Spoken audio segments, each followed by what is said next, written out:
Hello everyone, কেমন আছেন সবাই? আবারও চলে আসলাম আরও একটি নিউ ব্লগ নিয়ে। তো ফার্স্টে ঘুম থেকে উঠে আমি বিছনাটা গুছিয়ে নিচ্ছি। আর এই কম্বলটা এত বেশি ভারী না, আমি ঠিকভাবে গুছাতেই পারি না। এটা অনেক বেশি ভারী একটা কম্বল। তো যাই হোক, যেভাবে পেরেছি ওভাবে গুছিয়ে রাখছি।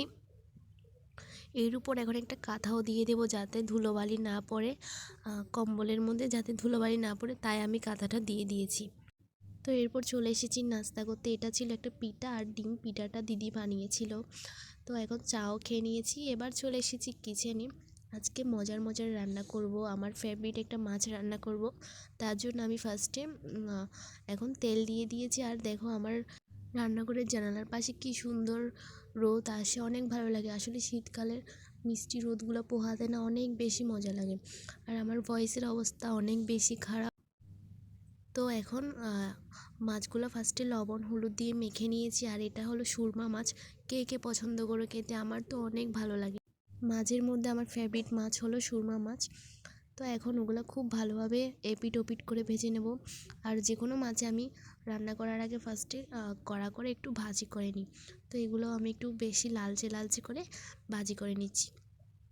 সুরমা মাছ কিন্তু অনেক জায়গায় অনেক নামেই পরিচিত, আমি সুরমা মাছই বলি।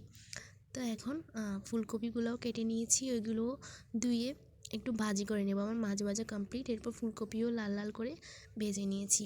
আর আজকে রান্না করব হলো মাছ দিয়ে ফুলকপি আর লাল শাক। তো এখন মাছ আর ফুলকপি ভাজা কমপ্লিট।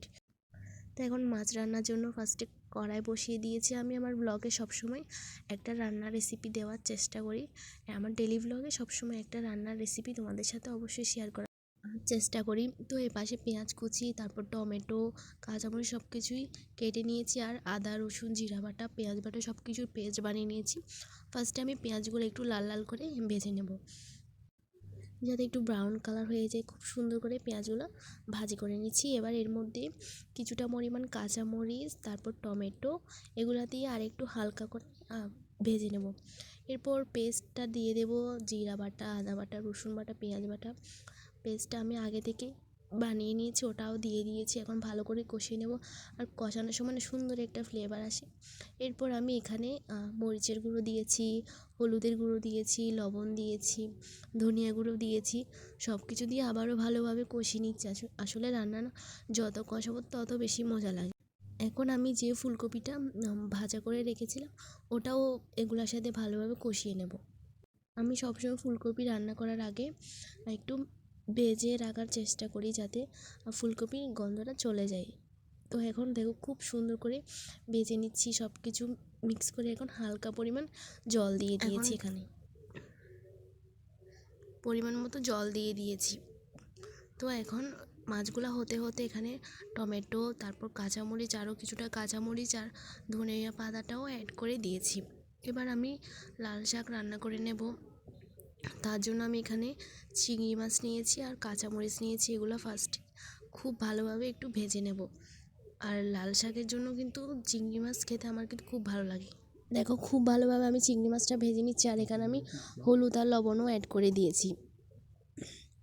আর এই পাশে মাছগুলো হচ্ছে। তো এখন এর মধ্যে আমি লাল শাকটা দিয়ে দেব। লাল শাকটা একটু ফার্স্টে যাতে নরম হয়ে সিদ্ধ হয়ে যায় খুব ভালো। এখন আমি রসুন কুচি আগে থেকে থেতো করে রেখেছি, এগুলাও ফার্স্টে লাল লাল করে ভেজে নিচ্ছি। এর মধ্যে লাল শাকটা দিয়ে দেব। আর আমার মাছ রান্নাটাও কমপ্লিট। আর মাছের কালারটা কেমন হয়েছে, তো লাল শাকও আমি এভাবে রান্না করে নিয়েছি। আর কি সুন্দর গরম গরম ধোয়া উঠছে, তাই না? এবার সন্ধ্যার দিকে আমি কোনো না কোনো নাস্তা খেয়ে থাকি। আজকে তোমাদের ভাইয়া ডাল পুরি আর ডিম পরোটা এনেছিল।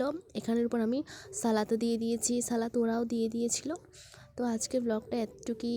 সবাই ভালো থাকবেন, বাই।